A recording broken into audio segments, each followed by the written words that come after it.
I think it's been a few days since I did my response to Warner Brothers signing up with Suno. And as a musician, I've got a lot, like, riding on this. Okay. And a lot of the talking heads are now talking about it. And I think more and more people are aware that there is a lot of AI music out there, like a lot of it. And I I don't know. I mean, there's a lot of possibilities that this can play out. Sorry, I'm just making sure I'm not getting any unfortunate text or anything like that. So, um, I'm concerned as a musician, yeah, that there's going to be a lot of people, just keyboard warriors writing prompts and putting music out there and flooding whatever population out there is interested in music. Um, and I know that there may still be a population of people who want to go see live music, and I play live music, okay? So there's that. And I remember when, let me put my armrest down. I haven't used that in a while. I remember when uh, auto tune came out, and everybody was like, "Well, now you don't have to give voice lessons anymore." But people still came to me for voice lessons, right? Um, Unfortunately, this is again my opinion, and I'm sure there are a few musicians that might, agree, or there might be some people out there who disagree, that because of I mean, not AI, I'm sorry, auto-tune, let me go to auto-tune first, that everybody sounds the same now because everybody is auto-tuned. Everybody has that metallic-y sound to their voice, along with, and now I'm talking more about like the divas that sing, um, with that kind of over exaggerated kind of singing. So between that and auto tune, everybody sounds the same in commercial music, okay?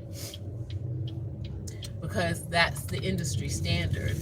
And I've already heard for years that even before Suno or UDO came out, that so-called musicians or producers or whatever, that they pretty much have been like phoning it in for songs anyway. That's why I guess a lot of people still also are saying that music just doesn't sound the same anymore.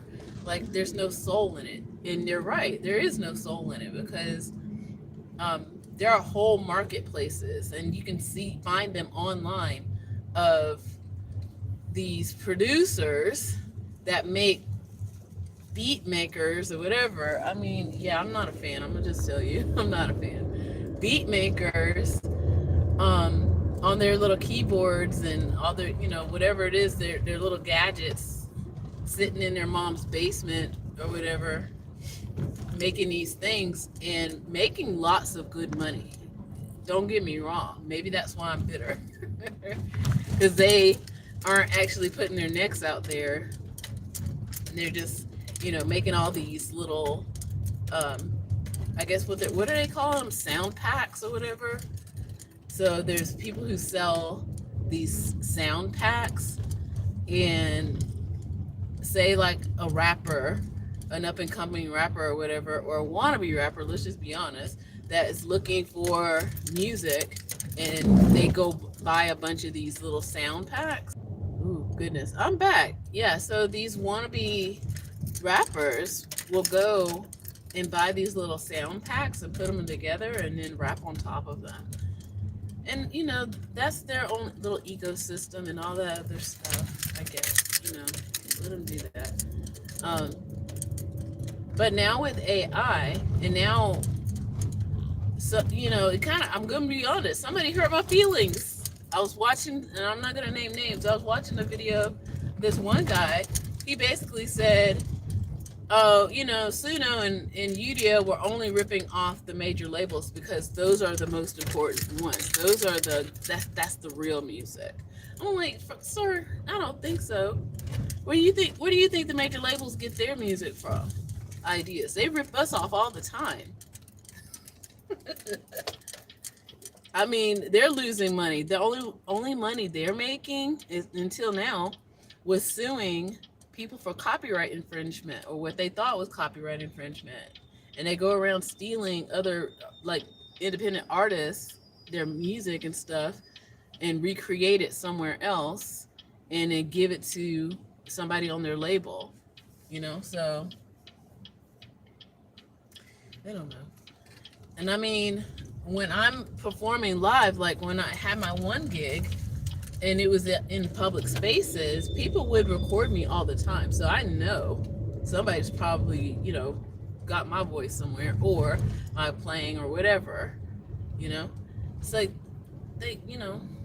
unfortunately, people understand the importance of art.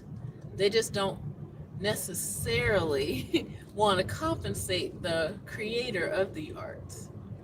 Um, it's all well and good when you package it well, and sadly, a lot of artists and musicians, they don't know how to package ourselves well. And I'm gonna just be honest, because at least in the United States, they never taught us how to do that because they kept telling us things like, go get a real job, that kind of stuff. It's like, well, who actually have these jobs that music is so important for? It's going to be very interesting in the next, I will say the next quarter, because a lot of this stuff, let me take my hood off. A lot of this stuff, all these signings of AI companies to record labels is coming in the fourth quarter of business. Okay? So let's get something straight on that.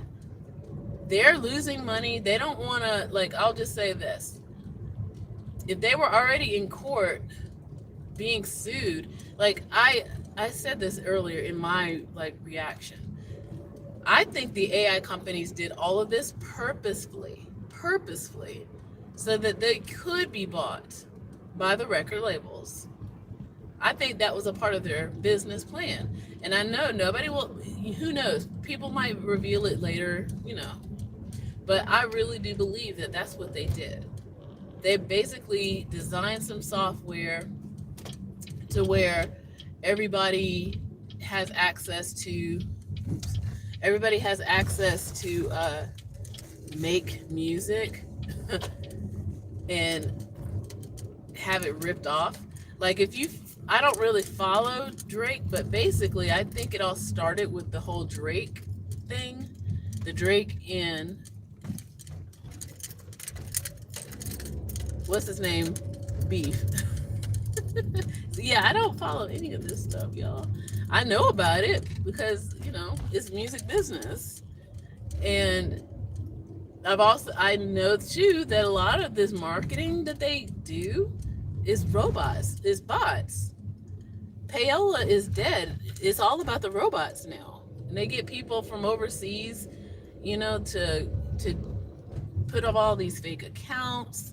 It's so manufactured. That's why I don't even know. What is to be had in the next quarter? Because now these labels are going to monetize making use of the AI. So, that's why, it's so funny that people would always say, you need to get signed on a label. I was like, for what? So they can use me up? I don't think so. So people who love Ed Sheeran or whatever, whoever else is on those major labels, he's going to be singing about your great aunt's, broken toe. So sorry, your toe is broken, Auntie Gertrude or whatever. It's it's funny, but that's basically what now Ed Sheeran, his voice and his likeness is going to be doing now. And is it really going to be that special? Is it really going to be that monumental to you? Is it really going to be that, like, I don't know. The thrill is gone, literally.